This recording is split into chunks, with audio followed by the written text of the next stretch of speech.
Students, welcome back to the channel. Myself Nishant. हमने basic concept standard 11 के start किए थे पार्ट 1 में। पार्ट 1 में हमने तीन डेफिनेशन बच्चों डिस्कस की थी, एक बिजनेस ट्रांजैक्शन, दूसरा कैपिटल और थर्ड ड्राइंग। आज हम एक और डेफिनेशन बच्चों डिस्कस करने वाले हैं, जो डेफिनेशन का नाम है डेटर्स। कई बच्चे इसका रॉन्ग प्रोनाउंसिएशन करते हैं, ठीक है, इसका प्रोनाउंसिएशन करते हैं डेप्टर्स। बच्चों डेप्टर्स नहीं होता है, इसका राइट प्रोनाउंसिएशन है डेटर्स। अब डेटर्स में डायरेक्टली पूरा आपको डेफिनेशन समझाऊंगा, बच्चों आपको कुछ समझ में नहीं आएगा। इससे अच्छा हम एक एग्जांपल ले लें तो आपको समझ में इजीली आ जाएगा। फॉर एग्जांपल आप अज्यूम करो कोई ग्रोसरी शॉप है आपके घर के नजदीक, ग्रोसरी शॉप। अब अज्यूम करो हम पर्सन का नाम रखते हैं कस्टमर एक्स, कस्टमर एक्स, ठीक है।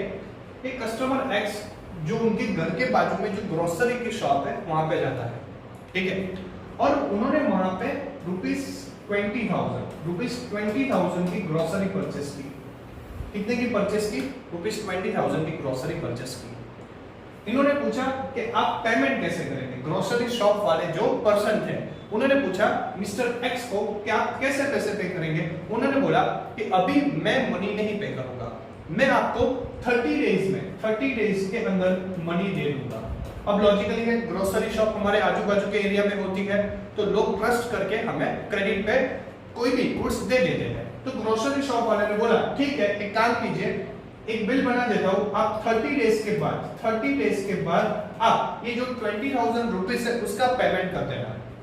अब ध्यान से सुनिए, ये ट्रांजैक्शन जो ग्रोसरी शॉप के जो पर्सन है और ये मिस्टर एक्स के है, उसके बीच में कौन सा ट्रांजैक्शन हुआ? ये जो ट्रांजैक्शन हुआ वो क्रेडिट ट्रांजैक्शन हुआ। सबसे पहले ये बात को याद रखना है, कौन सा ट्रांजैक्शन हुआ? Credit transaction. तो सबसे पहले आपको ये चीज याद रखनी है कि मिस्टर एक्स और ये जो कस्टमर है, ठीक है, इस ग्रोसरी शॉप, उनके बीच में जो ट्रांजैक्शन हुई क्रेडिट पे हुई, यानी कि जो पेमेंट है वो फ्यूचर में होने वाली है। पहला rule, debtor always credit transaction पे होते हैं। डेटर ऑलवेज कौन से ट्रांजैक्शन पे क्रिएट होते हैं? क्रेडिट ट्रांजैक्शन पे क्रिएट होते हैं। पहली चीज आपको ये चीज ध्यान रखनी है। अब ये जो ग्रोसरी शॉप है, इनके लिए जो कस्टमर है उनको हम अकाउंटिंग लैंग्वेज में बोलते हैं डेटर्स। क्या बोलते हैं? डेटर्स। तो ग्रोसरी शॉप जो है उनको ये कस्टमर्स है, यानी कि डेटर्स है, जो रुपीस लेने हैं उनको हम बोलेंगे डेटर्स, यानी कि कस्टमर को अकाउंटिंग लैंग्वेज में डेटर्स बोलते हैं। अब क्या हुआ, ध्यान से सुनिए।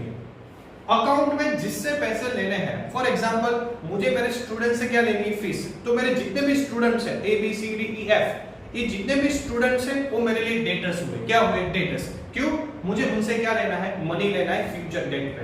यानी कि अगर आपको फ्यूचर डेट पे जिन पर्सन से मनी लेना है तो वो सभी पर्सन आपके लिए डेटर्स हुए। क्या हुए? डेटर्स। मैं लिख दूंगा A से 5,000 लेना है, B से 10,000 लेना है, C से 8,000 लेना है, D से 7,000 लेना है। क्लियर? तो आपको दो चीज याद रखनी है डेटर्स की डेफिनेशन पे कि डेटर ऑलवेज क्रेडिट ट्रांजैक्शन पे क्रिएट होगा। कौन से ट्रांजैक्शन पे क्रिएट होगा? क्रेडिट। और दूसरा, जिन पर्सन से हमें फ्यूचर डेट पे रुपीस लेने होते हैं इनको हम कस्टमर बोलते हैं, लेकिन अकाउंटिंग लैंग्वेज में उनको हम क्या बोलने वाले? डेटर्स बोलने वाले। क्या बोलने वाले? डेटर्स। डेटर यानी कि कस्टमर जिससे हम फ्यूचर में जाएंगे और रुपीस क्या लेंगे? उनसे ले लेंगे। अब अकाउंट की टेक्निकल लैंग्वेज में इन्होंने क्या डेफिनेशन दिया, चेक कीजिए। इन्होंने लिखा है when businessmen sell goods on credit, जब बिजनेसमैन अपना गुड्स किसी को क्रेडिट पे सोल्ड करे to own customer. Is that clear? जब बिजनेसमैन अपना गुड्स कोई कस्टमर को क्रेडिट पे सोल्ड करे, that customers are called debtors. वो कस्टमर को हम क्या बोलने वाले? डेटर्स बोलने वाले। क्या बोलने वाले? डेटर्स।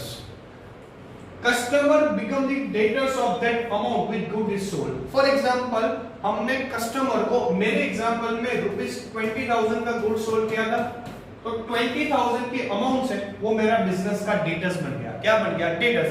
मैं मेरी बुक में लिख दूंगा mister X is a future debtor, उनसे मुझे 20,000 रुपीस लेने हैं। Debtor are treated as a current asset. Generally debtor कौन सी एसेट्स होती है? Current asset. करंट एसेट का हम नेक्स्ट पार्ट में डिटेल में डिस्कशन करेंगे, तब आपको जाके ज्यादा समझ में डिटेल में आएगा। यानी कि डेटर में मैंने आपको दो कीवर्ड्स बोले, डेटर ऑलवेज क्रेडिट ट्रांजैक्शन पे क्रिएट होता है और फ्यूचर में जिससे हमें रुपीस लेने हैं, फ्यूचर में हमें जिससे रुपीस लेने हैं वो कस्टमर को अकाउंटिंग लैंग्वेज में क्या बोलेंगे, डेटर्स बोलेंगे। क्या बोलेंगे, डेटर्स। क्लियर। तो बच्चों ये हुआ आपका डेटर्स का मीनिंग। अब हम सिमिलर मीनिंग है, सिमिलर मीनिंग वो मीनिंग में जाते हैं। नेक्स्ट है हमारा क्रेडिटर्स। नेक्स्ट है हमारा क्रेडिटर्स। इसका मैं पूरा एक इजी एग्जांपल पहले आपको समझा दूं तो आपको इजी तरीके से समझ में आ जाएगा। फॉर एग्जांपल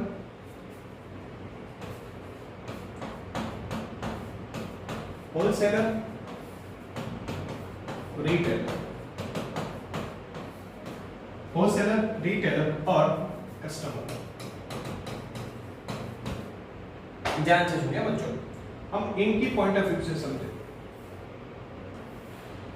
रिटेलर की पॉइंट ऑफ व्यू से समझे तो रिटेलर के लिए ये डेटर्स हुआ, कस्टमर्स क्या हुए, डेटर्स। क्योंकि रिटेलर इनको गुड्स सोल्ड करेगा, इनको गुड्स सोल्ड करेगा और इनसे फ्यूचर में रुपीस लेना है, तो इसलिए अकाउंटिंग लैंग्वेज में इसको हम बोलेंगे डेटर्स। तो रिटेलर के लिए कस्टमर्स क्या हुए, डेटर्स हुए। लेकिन रिटेलर अपना गुड्स किससे परचेस करेगा, होलसेलर से परचेस करेगा। किससे परचेस करेगा, होलसेलर। तो रिटेलर को जब होलसेलर से वो क्रेडिट पे गुड्स परचेस करेगा, तुरंत पैसा नहीं देगा। जो रिटेलर होलसेलर को तुरंत मनी नहीं देगा, उनको बोलेगा कि मैं फ्यूचर में आपको 1 महीने के बाद रुपीस का पेमेंट करूंगा। तो फ्यूचर में हमें जिसे पेमेंट करनी होती है, जिसे पेमेंट करना पड़ेगा, इसको हम बोलेंगे क्रेडिटर। क्या बोलेंगे, क्रेडिटर। तो ये रिटेलर है, उसके लिए जो होलसेलर है वो क्रेडिटर हुए। क्या हुए, क्रेडिटर। तो उसका मतलब रिटेलर के लिए कस्टमर्स डेटर्स हुआ क्योंकि उनसे रुपीस लेने हैं, और रिटेलर के लिए होलसेलर क्रेडिटर हुआ। क्यों, रिटेलर ने जो होलसेलर है उस पे क्रेडिट गुड्स परचेस किए थे, तो फ्यूचर में उनको क्या करना पड़ेगा, पेमेंट देना पड़ेगा। क्या देना पड़ेगा, पेमेंट। तो ये एग्जांपल आप याद रखो तो पूरा फंडा आपका क्लियर हो जाएगा कि रिटेलर के लिए होलसेलर क्रेडिटर होता है क्योंकि उनको फ्यूचर में क्या करना है, पेमेंट करना है, और कस्टमर से फ्यूचर डेट में रुपीस लेने होते हैं, इसलिए हम उसको बोलेंगे डेटर्स। क्या बोलेंगे, डेटर्स। तो आपको ये टर्मिनोलॉजी याद रखनी। एक और एग्जांपल, इससे इजी एग्जांपल एक और है, school. School, students and teachers. School जितनी भी है उन टीचर को पेमेंट देनी पड़ती है, सैलरी। क्या देना पड़ता है, सैलरी। और स्कूल है, सभी स्टूडेंट्स, जितने भी स्टूडेंट्स हैं उससे फीस उनको रिसीव होता है। तो स्कूल के लिए ये जितने भी स्टूडेंट्स हैं ना वो डेटर्स हुए। क्यों, उनसे रुपीस लेने हैं, लॉजिकली फीस लेनी है स्कूल को। और टीचर्स को क्या करना है, फ्यूचर डेट पे वो जो सर्विस प्रोवाइड कर रहे हैं उनकी बिहाफ पे उनको पेमेंट देना है। तो ये हुआ हमारे क्रेडिटर्स। क्या हुआ, क्रेडिटर्स। तो आप ऐसे एग्जांपल भी याद कर सकते हो कि स्कूल के लिए टीचर्स क्या हुए, क्रेडिटर्स हुए क्योंकि उनको सैलरी देनी है फ्यूचर डेट पे, और स्कूल के लिए स्टूडेंट्स क्या हुए, डेटर्स हुए क्योंकि उनसे फ्यूचर्स में क्या लेना है, फीस लेना है। क्लियर। तो एक एग्जांपल है होलसेलर, रिटेलर और कस्टमर वाला, और स्कूल, टीचर्स और स्टूडेंट्स वाला भी आप एग्जांपल याद कर सकते हो। अब हम टेक्निकली बुक की लैंग्वेज में देखें तो क्रेडिट का मीनिंग क्या होता है, देखिए, I am person, a person whom goods are purchased on credit, जिससे रिटेलर ने किससे गुड्स परचेस किया था, होलसेलर से। तो यानी कि होलसेलर यानी कि बूम का मतलब wholesaler. Person from whom goods are purchased on credit, that particular person का मतलब wholesaler, that particular person wholesaler become the creditor of business. जो वो होलसेलर है वो बिजनेस का क्या बन गया, क्रेडिटर बन गया। क्या बन गया, क्रेडिटर। तो उसका मतलब क्या हुआ कि फ्यूचर में हमें जिसको मनी देने हैं, फ्यूचर डेट पे जिसको हमें मनी देने हैं, उनको हम क्या बोलेंगे, क्रेडिटर बोलेंगे। क्या बोलेंगे, क्रेडिटर। क्लियर। जैसे कि हमारे एग्जांपल में होलसेलर क्रेडिटर हुआ, स्कूल के लिए टीचर्स क्रेडिटर हुए। Is that clear. तो ये हुआ बच्चों क्रेडिटर का मीनिंग। क्लियर। तो हमने दो मीनिंग डिस्कस किए, एक हमने बच्चों डिस्कस किया डेटर्स वाला मीनिंग, एक हमने डिस्कस किया क्रेडिटर वाला meaning. Clear. Next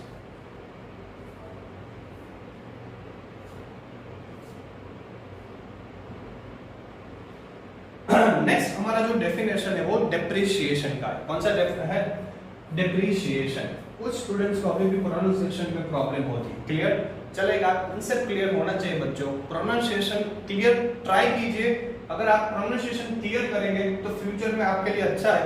otherwise concept is very important. Concept है अगर आपका क्लियर है तो लॉजिकली आप एग्जाम में अच्छा परफॉर्मेंस करेंगे। डेप्रिसिएशन, डेप्रिसिएशन वर्ड देके बहुत सारे स्टूडेंट कंफ्यूज हो रहे हैं, डेप्रिसिएशन होगा क्या होगा क्या होगा क्या। आपको मैं इजी एग्जांपल दे देता हूं बच्चों, डेप्रिसिएशन का एग्जांपल हम डिस्कस करेंगे तो आपका डेप्रिसिएशन का फंडा पूरा क्लियर हो जाएगा। क्लियर बच्चों, यहाँ पे ध्यान रखिए, अगर वीडियो पसंद आया बच्चों तो शेयर कीजिए, कमेंट कीजिए, फॉरवर्ड कीजिए अपने जितने भी फ्रेंड्स हैं। तो लॉजिकली हम इतनी मेहनत करते हैं, वो मेहनत आप बच्चों क्या हमारा मोटिवेशन मिले, हमें क्या मिले, मोटिवेशन। तो प्लीज अगर ये टॉपिक आपको समझ में आ रहा है तो सभी स्टूडेंट्स इसको सब्सक्राइब कीजिए, अपने फ्रेंड्स को क्या कीजिए, आप शेयर कीजिए, तो हमें काम करने का और मेहनत करने का क्या बच्चों मोटिवेशन मिलेगा। क्लियर। अब डेप्रिसिएशन का मिले, फॉर एग्जांपल अज्यूम करो, फॉर एग्जांपल 5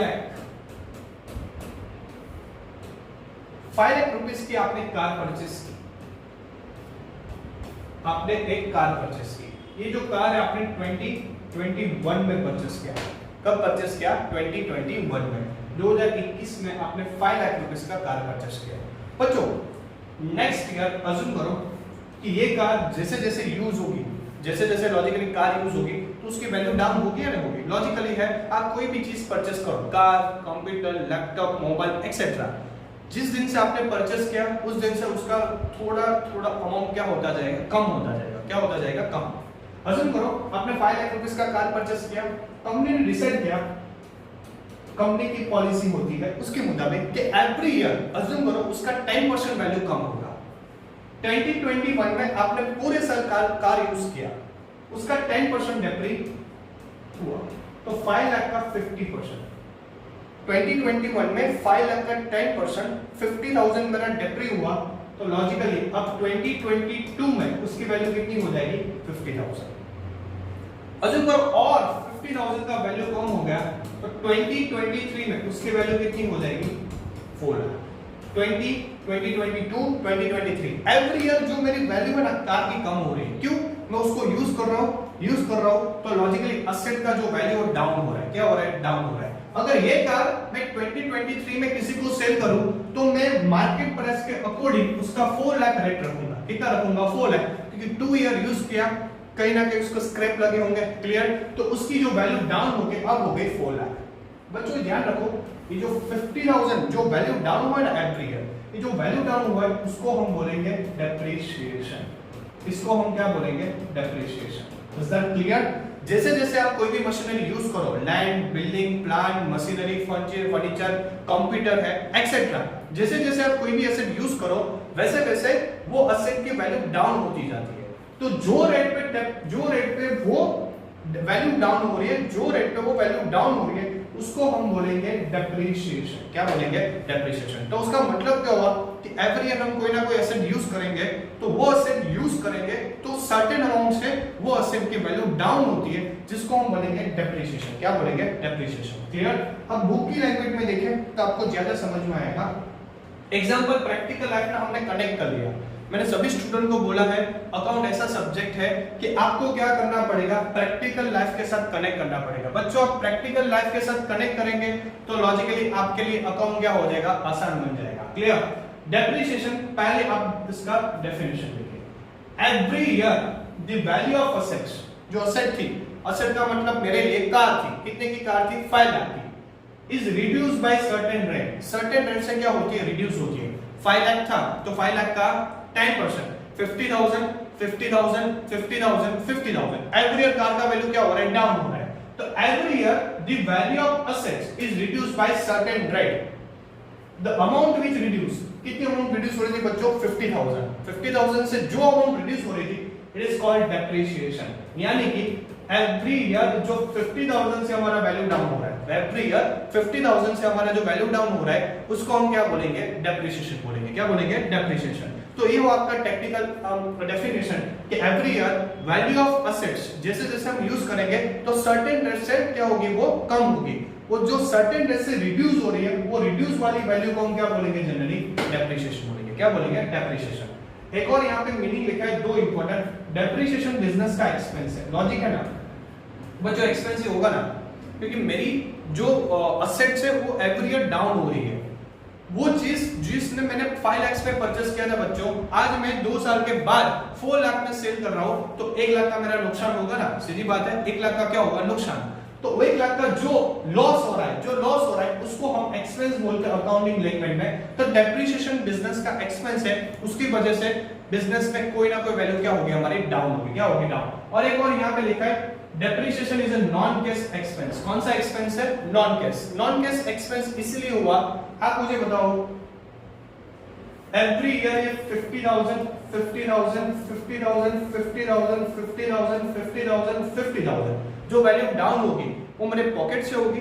नहीं, मुझे देने पड़ेंगे कंपनी को कि आपने मेरे कार यूज किया तो 50,000 रखो एवरी ईयर। नहीं, ये जो है वो असेट की वैल्यू डाउन हो रही है। क्या हो रही है? असेट से, मेरी पॉकेट से मनी नहीं जा रहा है, पर्टिकुलर असेट की वैल्यू डाउन हो रही है, इसलिए हम इसको क्या बोलने वाले हैं? Non cash expense. क्या बोलेंगे? Non cash expense. यानी कि डेप्रिसिएशन बिजनेस का नॉन कैश एक्सपेंस है। कौन सा एक्सपेंस है? Non cash. क्यों? इसकी वजह से हमारा पॉकेट से मनी नहीं जा रहा है, कोई पर्टिकुलर असेट की वैल्यू डाउन हो रही है। क्या हो रही है? Value down. तो ये डेफिनेशन हुआ आपका बच्चों डेप्रिसिएशन का। कौन सा डेफिनेशन हुआ? डेप्रिसिएशन का। नेक्स्ट हमारा डेफिनेशन है बैड डेब्ट्स। कुछ बोलते बैड डेब्ट्स। बैड डेब्ट्स नहीं होता बच्चों, बैड डेब्ट्स होता है। क्या होता है? Bad debts. Clear? Bad debts business के लिए बहुत ही खराब होता है। क्लियर?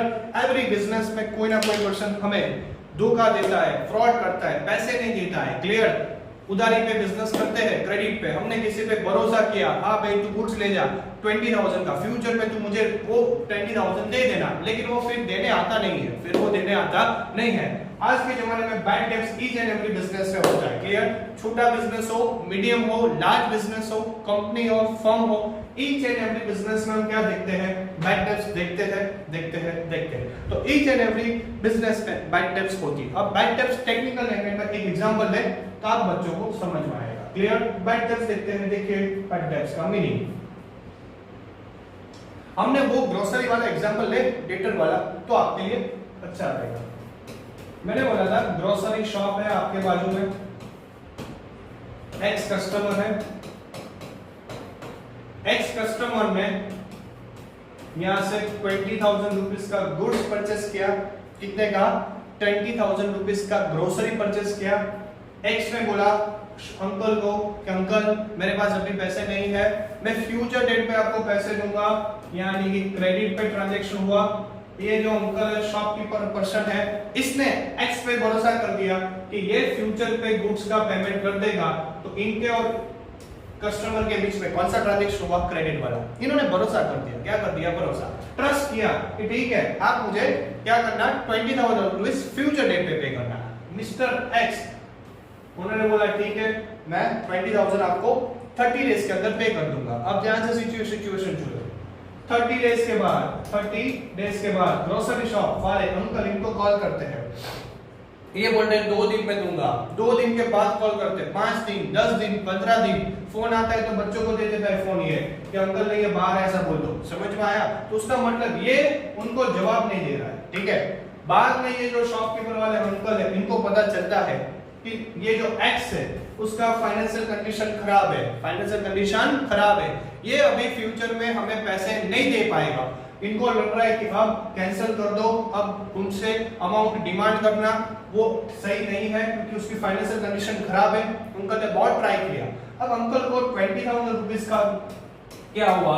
लॉस हुआ। उनको लगा कि क्रेडिट ट्रांजैक्शन ट्रस्ट किया, दिया, अब वो पेमेंट नहीं दे रहा है। बच्चों 20,000 रुपीस ये जो नहीं मिले, ये 20,000 रुपीस नहीं मिले, इनको हम बोलेंगे बैड डेब्ट्स। क्या बोलेंगे? Bad debts. बैड डेब्ट्स नहीं, बैड डेब्ट्स। इसका मतलब अंकल के लिए लॉस हुआ, वो अपनी अकाउंट्स में रिकॉर्ड कर देंगे बैड डेब्ट्स। क्यों? इनसे पैसे आए नहीं। Is that clear? तो उसका मतलब 20,000 रुपीस जो क्रेडिट पे ट्रांजैक्शन हुआ था, इसकी फाइनेंशियल कंडीशन ठीक नहीं थी। ठीक है? तो उसकी वजह से वो पैसे गए। तो ऐसे पैसे जो बिजनेस में जाए जिनको हम बोलेंगे बैड डेब्ट्स। क्या बोलेंगे? Bad debts. बुक की लैंग्वेज में देखो तो आपको ज्यादा पता चलेगा। क्लियर? मेरी स्टोरी जो है वो स्टोरी यहाँ पे इन्होंने इंटरप्रेट की है वर्ड्स में। चेक कीजिए, गुड्स सोल्ड ऑन क्रेडिट। मैंने बताया था अंकल ने एक्स को क्रेडिट पे गुड्स दिए। किस पे दिए? क्रेडिट पे। भरोसा किया, भरोसा तोड़ दिया। Goods are sold on credit by business. Person to whom goods sold, जिसको हम गुड्स सोल्ड करते क्रेडिट पे, इनको बोलते डेटर्स। जो मैंने अभी 10 मिनट पहले आपको समझाया। क्लियर? डेटर्स क्या होता है? तो उसका मतलब goods sold on credit by business, person to whom goods sold, जिसको हमने गुड्स सोल्ड किया, इसको हम क्या बोलने वाले हैं? Debtors of the business, from him amount sales to be collected. Logic है? फ्यूचर डेट पे ये जो डेटर्स है उसे हमें क्या करना है? मनी कलेक्ट करना है। अंकल ने बोला कि 30 डेज में पैसे मिल जाएंगे मुझे, तो उनका मतलब फ्यूचर डेट पे इनको क्या करना था? मनी कलेक्ट करना था। लेकिन हुआ क्या? Many times debtors like x हमारी एग्जांपल में एक्स डेटर है, many time debtors may not be in position में नहीं था, फाइनेंशियल कंडीशन उसका क्या हो गया? खराब। नॉट इन पोजीशन टू पे फुल अमाउंट, पोजीशन में नहीं था कि वो क्या कर पाए? अमाउंट पे कर पाए। Clear? Due to weak financial condition, उसकी क्या थी? फाइनेंशियल कंडीशन खराब थी। मैंने पूरा जो एग्जांपल है ना वो यहाँ पे स्टोरी में है। देखो, पहले उसको गुड्स सोल्ड किया, वो डेटर बना, फाइनेंशियल कंडीशन खराब हुई, फिर क्या हुआ? Amount not collected even after necessary effort. जो अंकल थे ग्रोसरी वाले, उन्होंने बहुत एफर्ट दिया कि नहीं पेमेंट मिलेगा, कॉल किया, घर पे किसी को भेजा, लेकिन कोई उनका काम आया नहीं efforts. Amount which is not received, जो अमाउंट रिसीव नहीं हुआ, पैसे गए, this is called bad debts. इनको हम क्या बोलने वाले हैं? Bad debts. तो जो पैसे उनसे मिलने वाले थे वो पैसे नहीं मिले, तो इनको हम जनरली क्या बोलेंगे? Bad debts. Bad debts is not a expense, it's a loss. Business का लॉस हुआ, क्यों? हमारा पैसा बिजनेस से गया, बिजनेस से पैसा क्या हुआ बच्चों? गया। उसका मतलब जो शॉपकीपर वाले अंकल हैं अपने अकाउंट्स में बैड डेट्स रिकॉर्ड कर देंगे, क्योंकि इनके लिए लॉस है। क्या है? लॉस। तो उसका मतलब बच्चों क्या हुआ कि हमने ये पार्ट 2 में 4 डेफिनेशन डिस्कस किया: डेटर, क्रेडिटर, डेप्रिसिएशन और बैड डेट्स। क्लियर? तो टोटल हमने इतने इंपॉर्टेंट जो डेफिनेशन अकाउंट के थे वो सभी इंपॉर्टेंट डेफिनेशन हमने डिस्कस कर लिए। क्लियर? तो 6 डेफिनेशन टोटल हुए बच्चों। Thank you so much. Next part पे कुछ प्रैक्टिकल एस्पेक्ट के साथ मिलते हैं। Thank you so much. हो सके तो अपने फ्रेंड्स सर्कल को सभी को ये आप सब्सक्राइब करो, फॉरवर्ड करो, तो हमें काम करने का मोटिवेशन मिलेगा और वीडियो बनाने का मोटिवेशन मिलेगा। Thank you so much.